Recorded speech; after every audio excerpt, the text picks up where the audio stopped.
dia ny fidinana tao amin'ny QMM dia marina mihitsy hoe sambany zany nisy ministra nidina tao amin'ny QMM ary nidina tsy hoe anakatona orinasa fa nidina hijery ny zava-misy ifampiresaka amin'ny tompon'andraikitra ao amin'ny orinasa.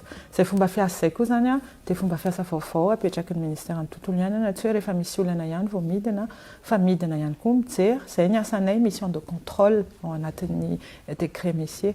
Dia tamin'izay fidinan'izay no nahitana fa mbola mitoetra ny olana izay efa nisy efa antaonany maro amin'ny resaka rano indrindra ho an'ny mponina ifotony amina tanàna kely izay nametrahan'ny orinasa QMM ny seuil déversoir. Izany hoe tsy olana vaovao izy io fa olana efa nisy taloha. Fa mbola mitohy ilay izy ary mbola nisy zany ny fitarainana izay voarainay sy voarain'ny ao amin'ny gouverneur ny faritra Anosy. Zava-dehibe tamin'ny ministera ny tontolo iainana ny idinana tanan'ireo olona tena ary ifotony ary amin'ilay tanàna kely zany izy io nahafahana nijery hoe inona tokoa kay ny karazana voka-dratsy na hoe fiovana teraky ireny fitrandrahana renakibon'ny tany ireny. Tsy misy ny fitrandrahana renakibon'ny tany hoe zéro impact izay aloha zany dia zavatra misy fa ny tsy maintsy jerena dia hoe hatraiza ny compensation na ny tamberimbidy omen'ny orinasan'izy ireny.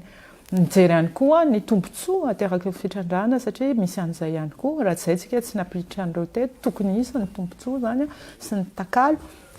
Dia anjerena izay tombontsoa izay tazana tokoa ny fisian'ny tombontsoa teo amin'ny tanàn-dehibean'ny Fort Dauphin ary hita mihitsy zany ny fiovan'ilay ville ao anatin'izay. Fa ny zavatra tsapanay sy hitanay aloha zany dia mila mieritreritra tsara isika amin'izay le hoe manahoana ny fampitarana ny tombontsoa sy ny mety ho fahampitehana ao anatin'ny fitrandrahana tontolo ary manarak'izay rehefa manao an'ilay compensation tsika dia inona ny andrasan'ilay olona. Matetika ny zavatra tsapako tany zany dia ohatrany hoe indraindray tsy mifanaraka amin'ny tena filan'ilay olona ny karazana tombontsoa omen'ny orinasa dia eo ny nangatahako mihitsy tamin'ny ekipan'ny QMM ny Andriamatoa PDG hoe mba jereo ihany koa izay dimension sociale ny fanomezana tamberimbidy ny fotony izay.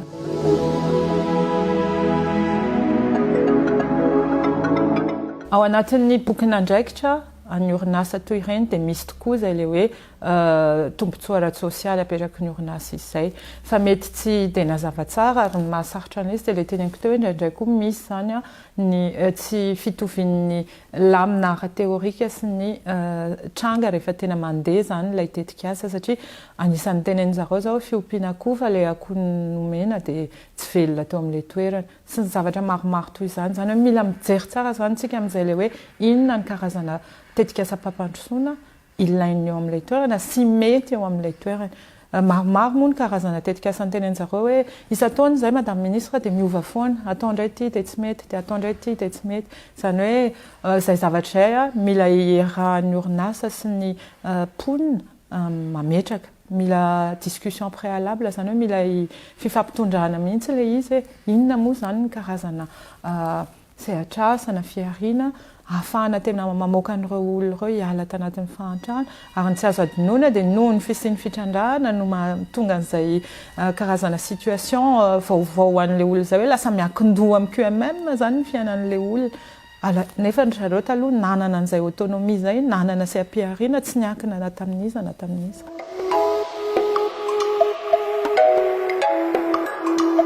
Mahasarotra ny kahany Anosy manokana dia voalohany indrindra izy sady miaina amin'ny fizahantany faharoa manarak'izay miaina amin'ny tsona nefa izy napiditra ny resaka fitrandrahana zany hoe nanao safidy izay mametraka vision de développement somary mety ho azo lazaintsika hoe contradictoire ihany ary io ny resahan'olona maro ny ona tamiko hoe Ramatoa Minisitra ny fandrosoana lovain-jafy ve tsy tokony hoe zavatra tsara no avelantsika ho an'ny taranaka tiantsika atao ohatra ny mamela loto mamela pollution ho an'ny taranaka sy ny sisa tsy misy solution miracle izy io tsy misy recette miracle zany ny resaka fandrosoana lovain-jafy ary maro be koa ny tany raha jerevantsika sady manao an'izay fitrandrahana renakibon'ny tany izay no manao zavatra hafa fa ny tena zava-dehibe fanamby dia mitady an'izay équilibre izay amin'ireo activité anankitelo ireo. Izany hoe tokony ho anosy izay fantatsika toerana fizahantany manatantara sy malaza erak'izao tontolo izay tokony voatazana izay satria mampiana olona maro be amin'io faritra io. Faharoa manarak'izay tokony mijanona ihany koa ilay hoe anosy fantatsika amin'ny jony, ny langouste, ny crevette sy ny karazana hazandrano sy trondro mampalaza an'io faritra io. Ary fahatelo anosy ville minière tokony hisy fiovana terak'izay. Hita ilay fiovana amin'ny hoe lalana herinaratra madio ny tanàna fa tsy izay fotsiny izay le tsy tazantsika izay no anisan'ny nidinanay nojerena hoe reny olona ireny ilay matetika antsointsika hoe dommage collatéral inona ny andraikitra raisin'ny orinasa ao anatin'izay. Izany hoe io izany dia tsy maintsy izy izay le hoe impactant environnemental négatif izay rehefa manao fitrandrahantsika. Safidy io hoe ohatrinona ny tombom-barotra, ohatrinona ny tombontsoa azontsika ao anatin'ilay izy, ohatrinona kosa ny koa. Raha ohatra mavesatra loatra ny koan'ilay izy dia ajanona. Raha hita fa ambony lavitra ny tombontsoa dia alefa. Fa ilay olona miaina an'ilay koa izay, mizaka an'izay koa izay kosana dia tokony ho atosikintsika, omentsika ny tamberimbily, ny compensation. Izay zany no tena mampatonga anay ny insiste raha nidina tany nifampiresaka tamin'ny QMM azafady mba jereo reto olona reto. Mety ny ataonareo amin'reto sy reto sy reto fa tia kosa ny mba jereo.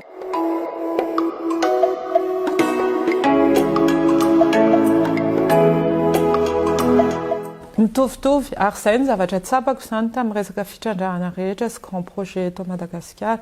Ary io tsy mandeha any amin'ny fitrandrahana fotsiny ihany fa hatrany amin'ny mety hoe tetikasa fanorenana ohatra. Izany hoe acceptabilité sociale ny tena olana, ny faneken'ny mponina, ny faneken'ny mpiara-miombonantoka n'ilay tetikasa mihitsiny. Izany hoe mandeha aingana loatra ny ankamaroan'ireny tetikasa vaventy ireny. Tonga dia manao karazana discours na développement, izany hoe tenenina ny olona hoe hitondra fandrosoana io tetikasa io dia izao ny fandehany. Fa mila fanazavana, mila pédagogie, mila fifanabeazana. Tokony ho fantatry ny olona fa rehefa manao tetikasa fitrandrahana dia hisy ny atao hoe perte, hisy ny atao hoe coût. Izany hoe tsy maintsy razaina ny olona fa hisy ny impact environnemental négatif. Fa inona kosa ny ataontsika mba hampiena an'izay, mba hana maivamaivana an'izay impact izay. Ary ny olona ho hisedra an'izany, inona no omentsika azy ireo? Afindra monina ve izy ireo? Raha afindra izy dia inona ny vahaolana omena anazy? Mila mijery sy mametraka an'izay acceptabilité sociale izay tsika. Azany isan'ny tena hoe raha ilaina ny hoe mifampiresaka 6 volana anaovana pédagogie dia tokony atao izay 6 volana izay. Fa ny olana amin'ny participation eto Madagasikara dia antsoina ilay olona nangatanana hoe izay dia manaiky. Fa nenona ve reo izay tsy manaiky, tsy tokony manaiky ihany fotsiny ane no henotsika fa reo tsy manaiky ihany koa. Na reo miteny hoe manaiky izay saingy manana tahotra, ahoana ny ampitso.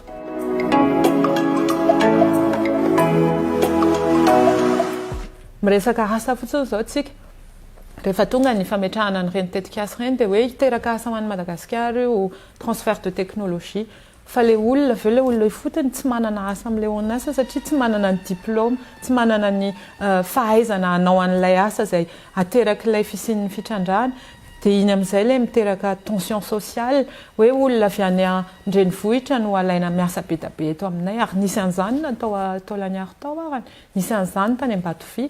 Miantso expatrié tsika olona avy any ivelany satria tsy manana ny tanora mahafehy an'ilay asa ohatra. Izany hoe mandeha aingana ilay fandrosoana amin'ny alalan'ny tetikasa fa isika tsy niomana tsara dia somary sahiran-kirana ary miteraka an'izay ilay hoe conflit social na ilay mifanenjana foana dia manana sentiment ny olom-pirenena fa tsy miaro azy ny fanjakana.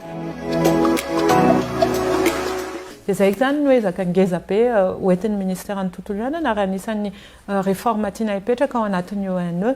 Izany hoe tokony hivadika EIES isika fa tsy mijanona amin'ny EIE fotsiny, étude d'impact environnemental et social. Le ES io ngeza be eto Madagasikara, ngeza noho ny any amin'ny firenen-kafa sasany satria zava-dehibe amin'ny olona ny sosialy noho ny environnemental. Rehefa tsy misy zany impact social tazan'ilay olona, teneniko anatin'izany impact social izany dia fanabeazana, fahasalamana sy ny fiariana dia ho an'ilay olona ohatran'ny hoe tsy misy ny fandrosoana. Izany hoe raha teneninao transfert de technologie izy indrindra raha ny fotony dia tsy fantan'izany.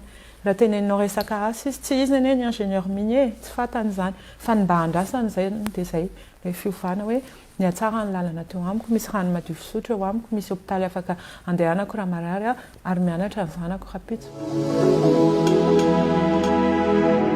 Ary ny mpitondra tamin'izany tena andeha aingana loatra. Fa tsika ny système tsika tsy naharaka dia zany ohatra hoe milanja an'izay le voka-dratsiny izay fahamehan' izay zany tsika tsy nisy ny fandrindrana an'izay le hoe ndao atao tia fa inona nefa ny condition atao anatiny ahafahantsika mandeha mampandeha aingana an'ilay machine dia somary lasa sahirana zany tsika hoe nitetika asa manana cahier de charge izy manana TDR izy hoe reto ny tianay andehanana mila performance mila rentabilité nefa ny isika le mba editsika ho an'ny ponina sy ny olom-pirenena tsy tafiditra loatra ao anatin'ilay izy dia lasa mahatsiaro tena hoe victime zay ne zao ny tena discours ny akamaroantsika victime vao miresaka fitrandrahana dia hoe inona moa ny mba azontsika amin'io.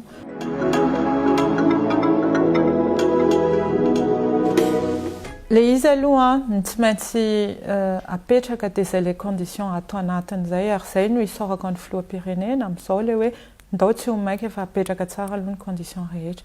Reo mpitrandraka sy orinasy ireo anie mahafantatra fa ilainy ireo ressources ireo e. Ary ny condition izay apetrakantsika rehefa haitsika minégocie an'izay dia tsy tokony atao ohatra isika zany hiteny hoe reto daholo ny fangatahanay. Tsy midika ho kongoavana ho an'ireo orinasy ireo izany fa itsika no mampiakatra ny niveau-an'ny fenitra eto amintsika.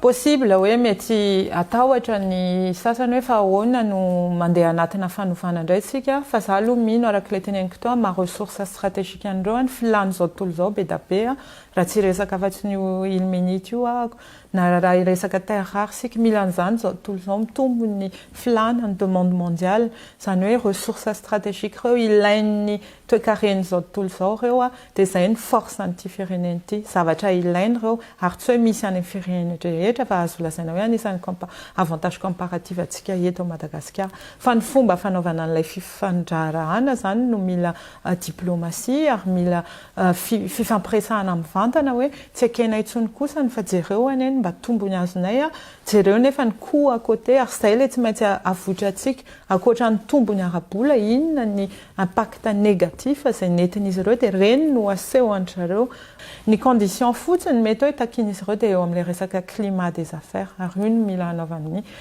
fanjakana malagasy ezaka sy efa atomboka zany zay ezaka izay amin'izao zany hoe tokony mahatsiaro tena ilay olona ho avy ary izahay dia manaiky ny condition anareo fa ataovy kosa ny sécurisation an'ny investissement izay ataonay.